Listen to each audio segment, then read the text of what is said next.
service, my love.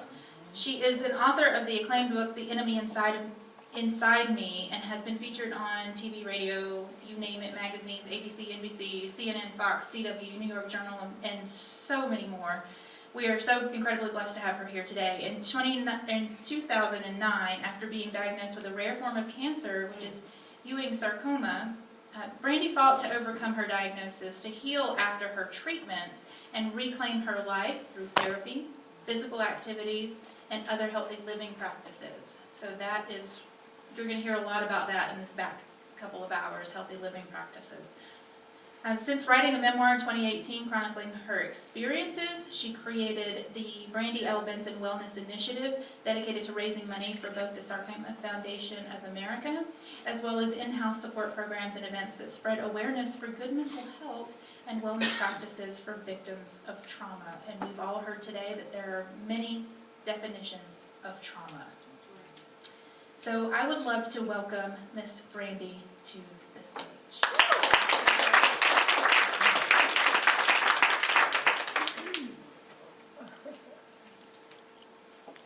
Hello.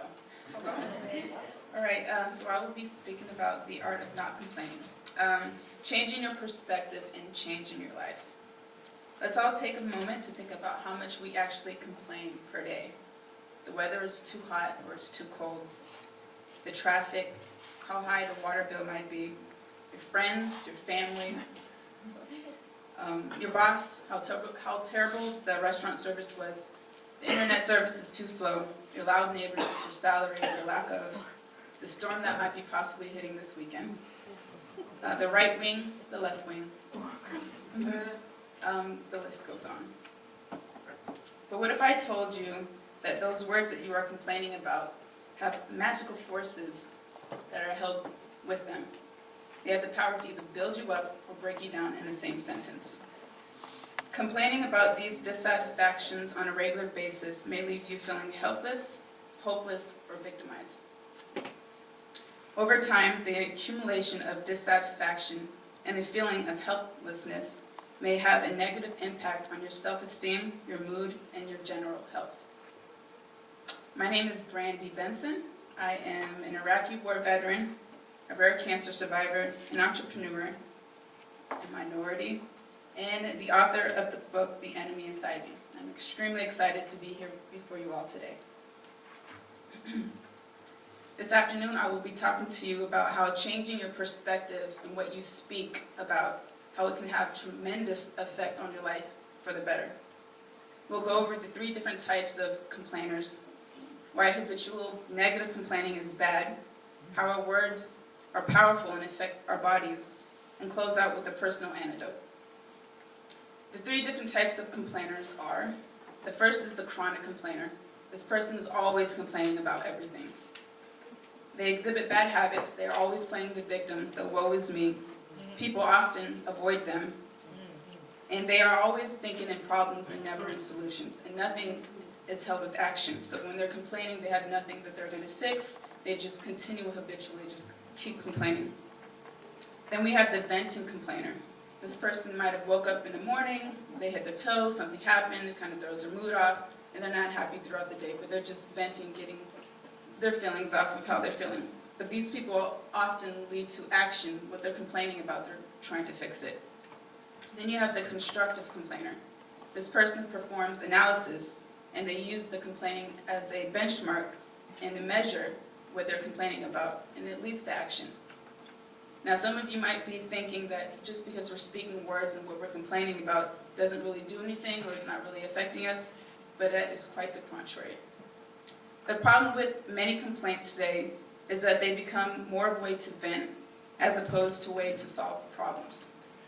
When you stay focused on a complaint, you are empowering the negativity and allowing it to expand and take over. Thus, rather than resolving the problem and creating a creative change, complaining can become an ineffective and create unnecessary stress on us. The stress caused by complaining can be a lasting and negative effect on the body and the people around us. Studies have shown that a few days of stress damages the neurons in the hippocampus. That's the part of the brain that is responsible for the cognitive functioning and the problem solving. And it impairs the ability to create new neurons.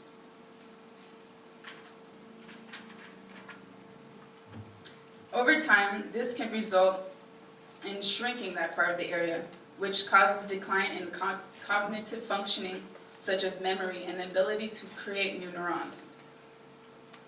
Dr. Emoto was a Japanese scientist and a water researcher.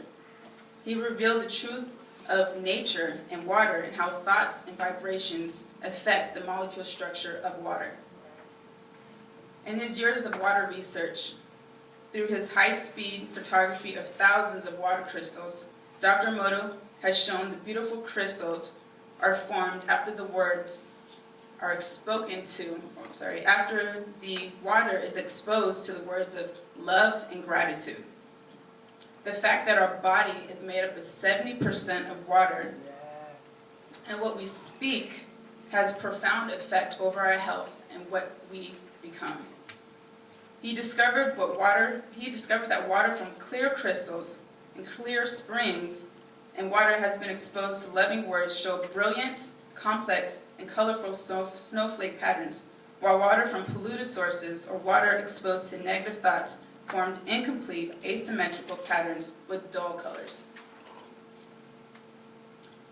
Now, if our body is made up of 70% of water, and we are running around speaking ill thoughts about ourselves or speaking it to other people, we are creating and manifesting a body that is ill or sickly.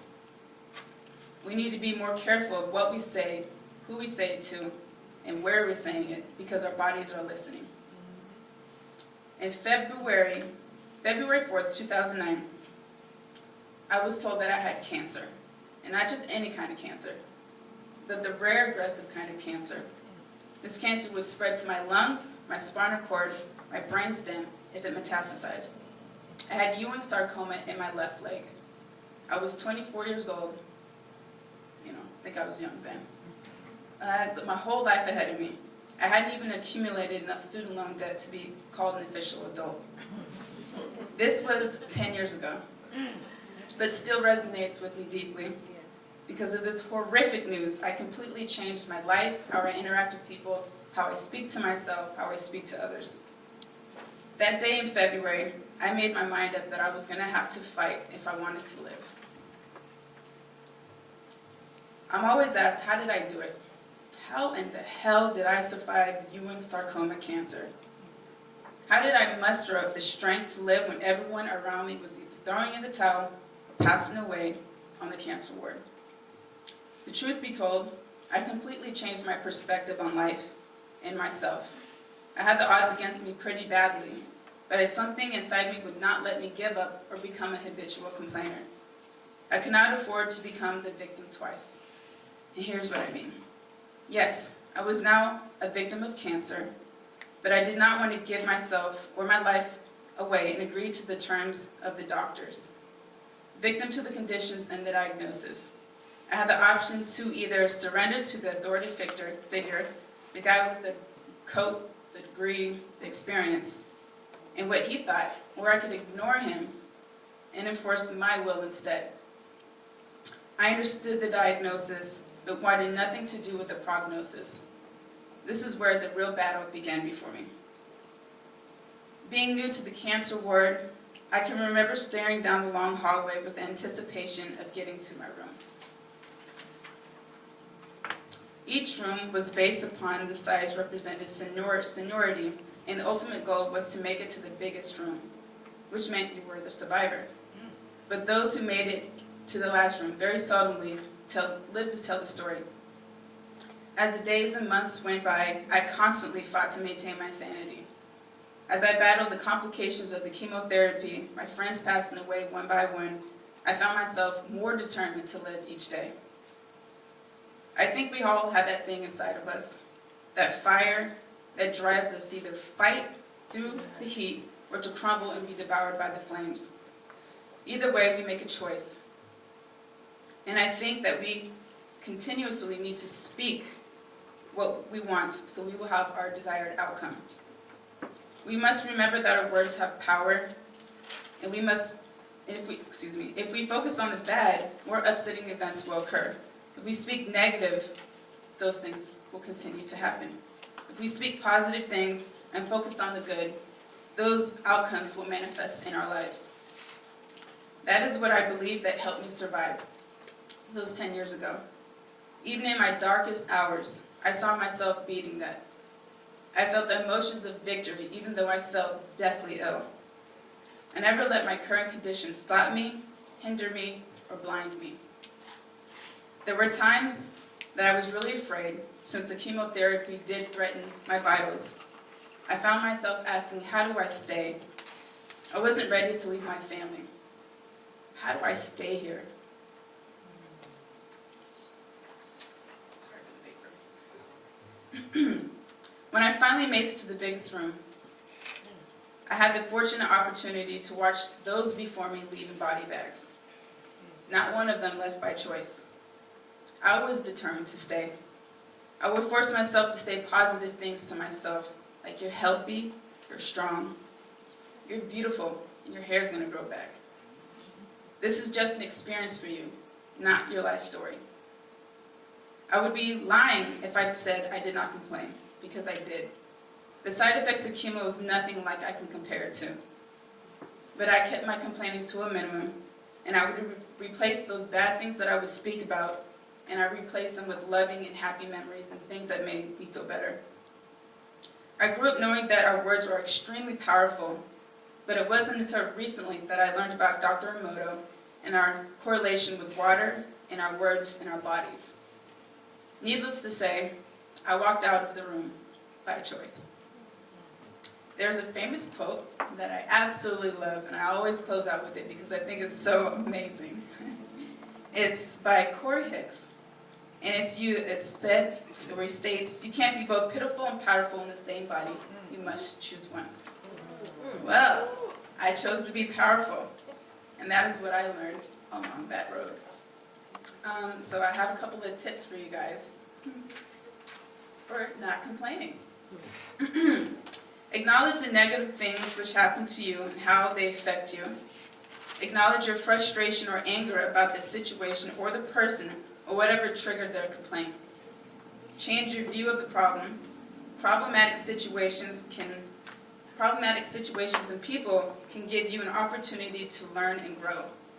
Focus on solutions. If you stay focused on what is wrong, you could hinder your growth and keep the solution from coming to you. Do something that will help your brain get into the creative problem-solving mode. Get some distance. Go and do something to keep your mind off the complaint. Keep a journal of gratitude. You can list or write what... You can... I guess the mic went out now. I gotta talk a little louder. You can list or write about the things that you are grateful each day. Focus on what you're grateful for and help keep your mind off complaining. Thank you.